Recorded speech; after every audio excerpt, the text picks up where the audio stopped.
It's that time of the year again, the holiday season. Now, all of us know about Christmas, and most are aware of Hanukkah. But what about Kwanzaa? What is Kwanzaa? Is it a religious holiday? Is it the Black Christmas?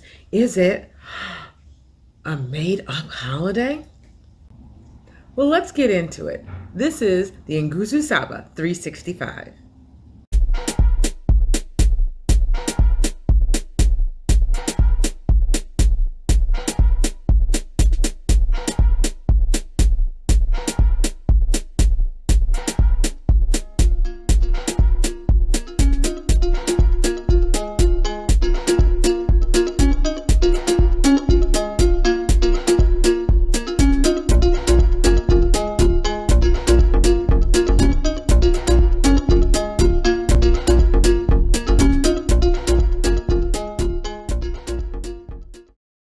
Ujai, Hetapu, Habari, and greetings. This is the Nguzu Saba 365. I am your host, Tanya Rutledge. The Nguzu Saba 365 is a socially conscious platform with one mission and one mission alone. That mission? To inspire people of African descent in the U.S. and throughout the diaspora to incorporate the principles of the Nguzu Saba in their daily lives.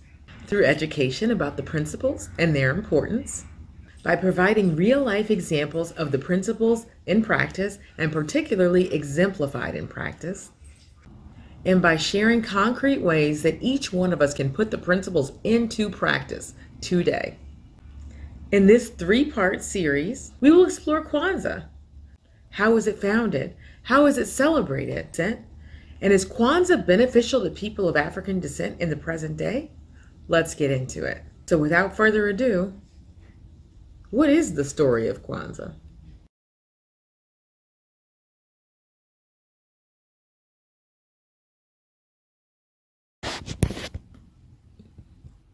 So what is Kwanzaa? Let's start by laying down the foundation with a little bit of history. In the 1960s, there was persistent dissatisfaction with the treatment of Black people in America, and things were hitting a boiling point. We've got 300 plus years of enslavement, the carnage of the Reconstruction era, the Jim Crow and civil rights movements, leading to feelings of despair, frustration, anger, and a strong need for justice. So at that time, rebellions began just erupting throughout the nation. The most well-known, the Watts riots of Los Angeles. So in the wake of unrest and transformation in America during the midst of the Black Freedom Movement, Dr. Ron Karenga, who was actually a PhD student at UCLA at that time, searched for ways to bring African Americans together as a community. Dr. Karenga co-founded US, which is a culturally nationalist organization. And the mission of US, if you're not familiar, was to lead the cultural revolution, transforming Black consciousness, group identity, purpose, and direction.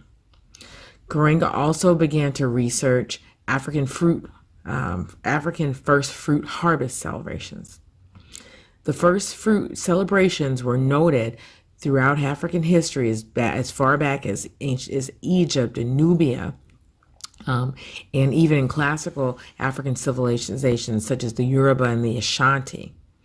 And the culmination of this research is actually what birthed Kwanzaa.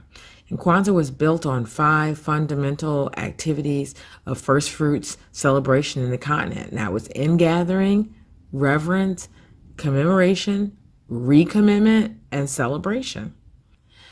The name Kwanzaa is derived from the phrase Matunda ya Kwanza, which means first fruits in Swahili. And if you're not familiar, Swahili is a Pan-African language, which is actually the most widely spoken of the African languages at this point.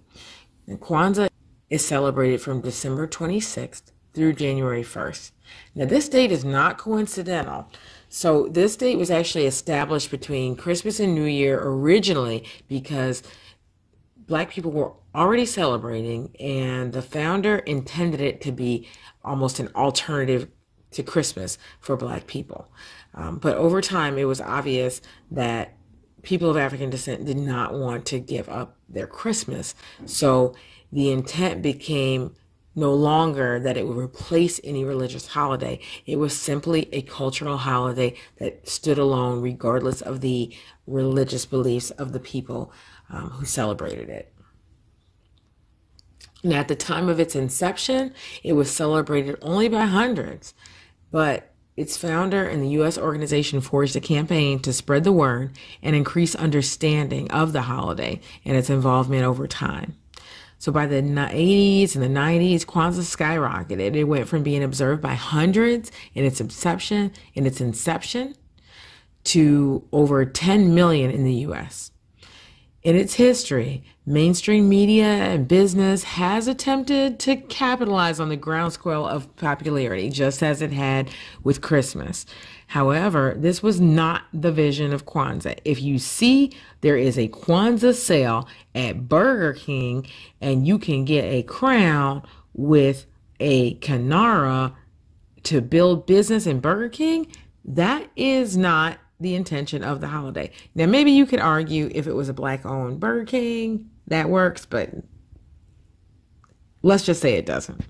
That is not the intention of the holiday. In fact, would actually go against the fundamental principles of Kwanzaa in terms of its Afrocentricity, supporting Black economic structures and ventures, and Black people defining themselves and their path.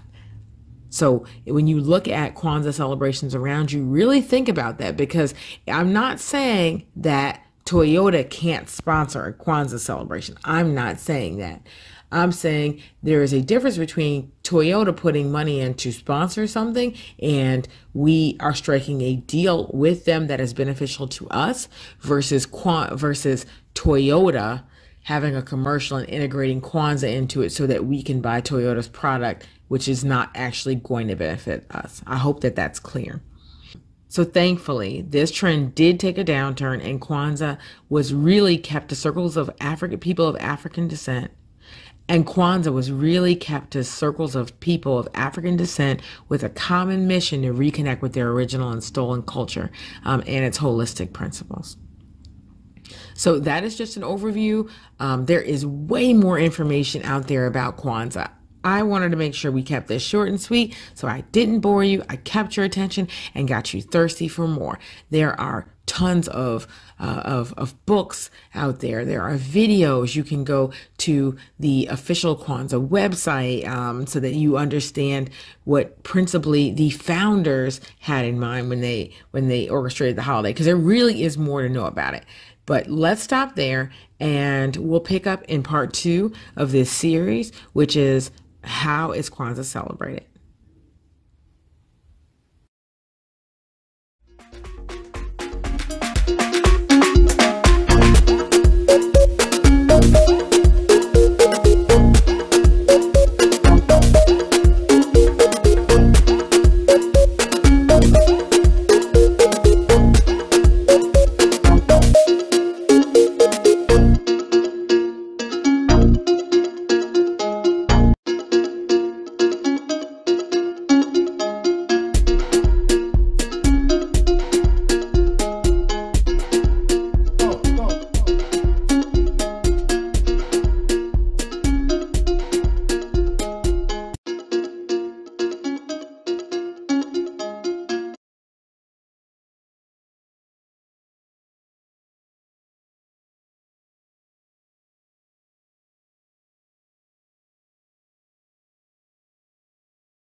Quiet here.